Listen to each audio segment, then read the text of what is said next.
हड़प्पा सभ्यता के बाद वैदिक सभ्यता भारत की पृष्ठभूमि पर फली फूली। इस सभ्यता के लोगों को आर्य कहा जाता था।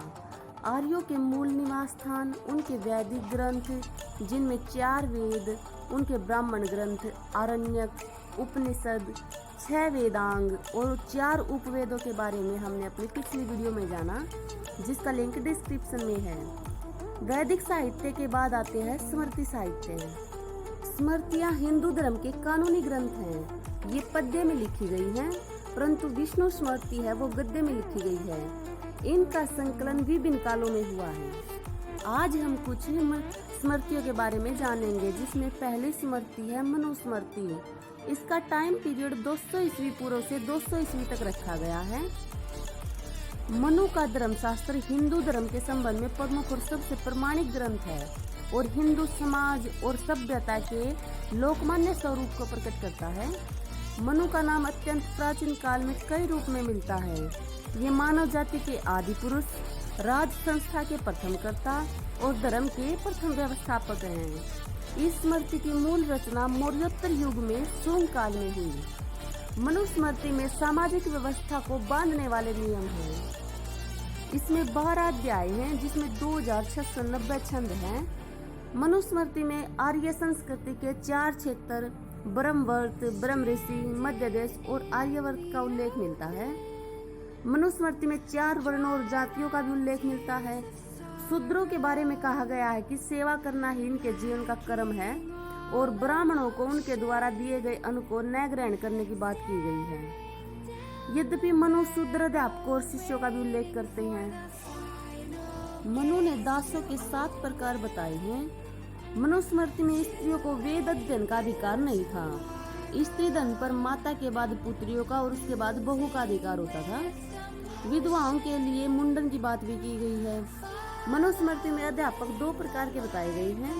पहला उपाध्याय, जो जीविका के लिए अध्यापक कार्य करता था। दूसरा आचार्य, जो निःशुल्क अध्यापन करता था।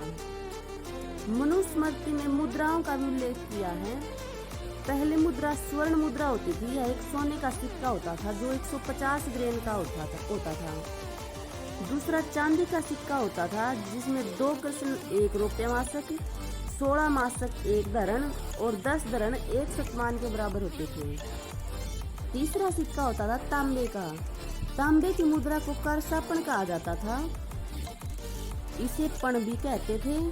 सबसे छोटी मुद्रा अष्टभाग पण, मतलब पण का 8वां भाग होती थी और पण का आधा, चौथाई और 8वां भाग अर्धपण, पण और अष्टभाग पण कहलाता था। जो मजदूर थे उनकी दैनिक मजदूरी 1 से 6 पण तक होती थी। इससे यह मालूम होता है कि उस टाइम मुद्रा का प्रचलन व्यापक रूप में हो रहा था। ये थी मनुस्मृति के बारे में कुछ बातें। हमारी अगली स्मृति है याज्ञवल्क्य स्मृति। याज्ञवल्क्य स्मृति को मनुस्मृति की अपेक्षा अधिक सुव्यवस्थित और संक्षिप्त माना जाता है। इसमें मनु के साथ तुलनात्मक अध्ययन किया जाता है। जैसे मनु ने ब्राह्मण को शूद्र कन्या के साथ विवाह की अनुमति दी है, किंतु याज्ञवल्क्य ने इसका विरोध किया है। मनु ने नियोग प्रथा की निंदा की है, परंतु याज्ञवल्क्य ने नहीं की है। मनु ने विधवा के उत्तराधिकार के विषय में कुछ नहीं कहा, किंतु याज्ञवल्क्य ने विधवा को समस्त उत्तराधिकारियों में प्रथम स्थान दिया है।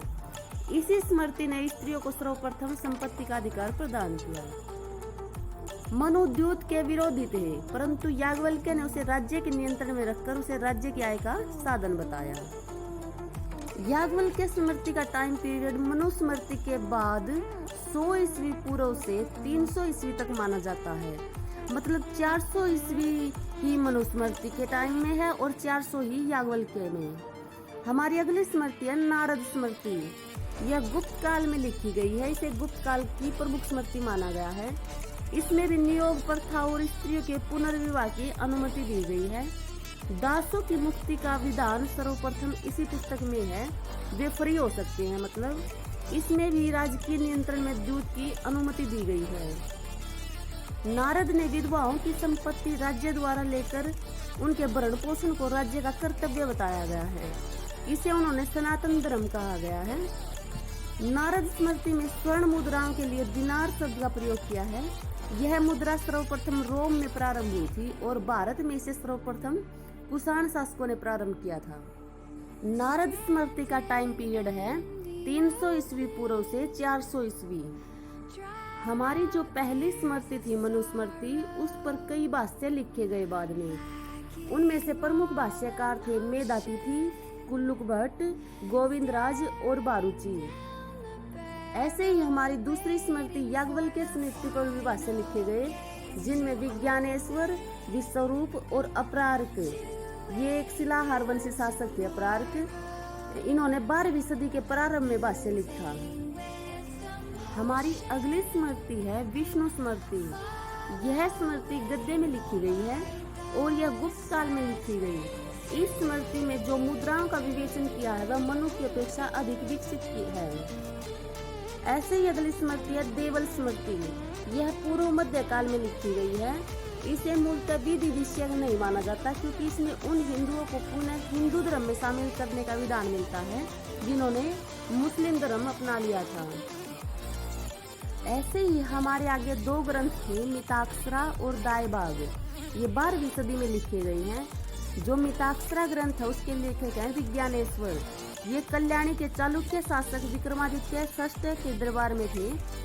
इस ग्रंथ से पता चलता है कि पिता के जीवन काल में भी पुत्रों को संपत्ति का अधिकार मिल सकता है, जो आज बंगाल, असम और पूर्वी भारत के राज्यों को छोड़कर समस्त भारत में प्रचलित है। दूसरा भाग जो दाय भाग है वो लिखा है जीमूत वाहन ने। इसमें कहा गया कि पिता के जीवन काल में उसके पुत्रों को संपत्ति का भाग नहीं मिल सकता, केवल मृत्यु के बाद ही मिल सकता है।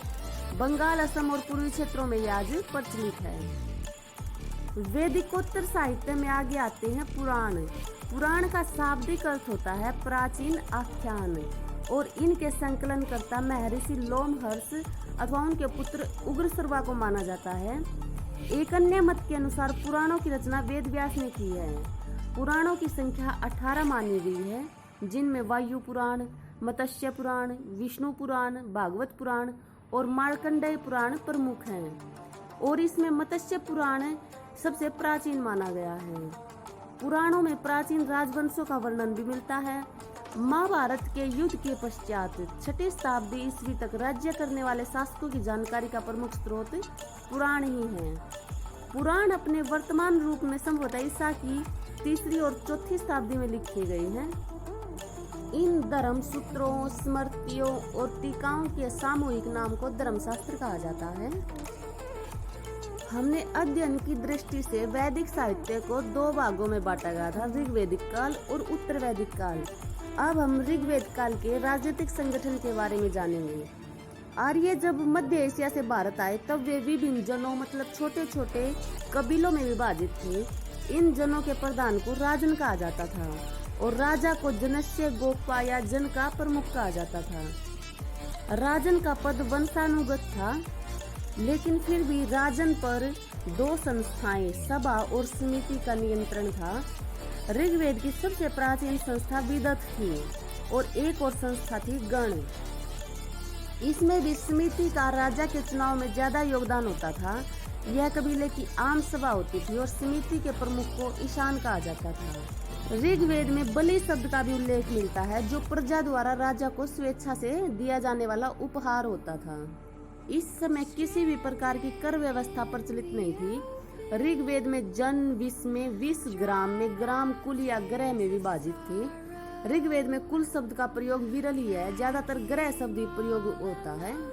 विष के प्रमुख को विषपति, ग्राम के प्रमुख को ग्रामणी, कुल के प्रमुख को कुलुक और ग्रह के प्रमुख को ग्रहपति कहा जाता था। ऋग्वेद में जन शब्द का प्रयोग 275 बार सबसे अधिक और विष शब्द का प्रयोग 170 बार, विदत का 122 बार, समिति का 9 बार और सभा का 8 बार उल्लेख मिलता है। ऋग्वेदिक जन आपस में लड़ाई करते रहते थे। प्रमुख संघर्ष दशराज नामक युद्ध, जो हरियुपिया, जो हड़प्पा की ओर संकेत करता है, का उल्लेख ऋग्वेद में मिलता है, जिसकी हड़प्पा सभ्यता पढ़ते समय हमने विस्तार से चर्चा की है। दशराज युद्ध रावी नदी के तट पर भरत वंश के राजा सुदास और 10 अन्य जनों के बीच लड़ा गया। इस युद्ध में दोनों तरफ आर्य और अनार्य शामिल थे। जो 10 जन थे वे थे पुरु, यदु, अनु, ध्रुव, तुर्वस, अलीन, पक्त, बलानस, विषाणी और शिव। इस युद्ध का कारण भरतवंश के राजा सुदास द्वारा अपने पुरोहित विश्वामित्र को हटाकर उनकी जगह वशिष्ठ को नियुक्त करना था। अतः विश्वामित्र ने 10 राजाओं को इकट्ठा कर सुदास के विरुद्ध युद्ध की घोषणा की, परंतु विजय सुदास की हुई। ऋग्वेद के 7वें मंडल में 10 राजयुद्ध का उल्लेख है। इसका एक कारण राज्य विस्तार भी माना जाता है। ऋग्वेद में राजा के प्रमुख पदाधिकारियों में पुरोहित, सेनानी, ग्रामणी, सूत जो रथ हाँकता है, रथकार, कर्मराज जिसे धातुकर्मी भी कहा जाता है, पुरप जिसे दुर्गपति कहा जाता है, स्पर्श जो गुप्तचर होता है, इन सब का उल्लेख मिलता है। इनमें पुरोहित सर्वश्रेष्ठ होता था और सेनानी का स्थान दूसरा होता था। इन सब पदाधिकारियों को रत्नीन कहा जाता था। उस समय राजा के पास कोई स्थायी सेना नहीं होती थी। उस समय न्याय का केंद्र बिंदु राजा होता था, लेकिन वह पुरोहित की सहायता से न्याय करता था। ऋग्वेद काल में प्रमुख जन होते थे भरत, त्रित्सु, कुरु, यदु, तुर्वस, गंधार, मत्स्य, चेदी, संजय, पख्त, व्याकरण जो कश्मीर में सीखा, क्रीवी, सीबी, आलिन और बलानस, ये जन होते थे उस टाइम। आज की वीडियो में हमने ऋग्वेदिक काल के बाद के स्मृति साहित्य, पुराण, धर्मशास्त्र और ऋग्वेद काल की राजनीतिक संगठन उस टाइम की संस्थाओं के बारे में जाना। इसके बारे में हम आगे और कुछ जानेंगे। ऋग्वेद काल में कैसा खान पान था, औरतों की स्थिति कैसी थी, सामाजिक जीवन कैसा था, उनके आर्थिक जीवन, उद्योग धंधे और धार्मिक जीवन के बारे में चर्चा हम अपनी अगली वीडियो में करेंगे।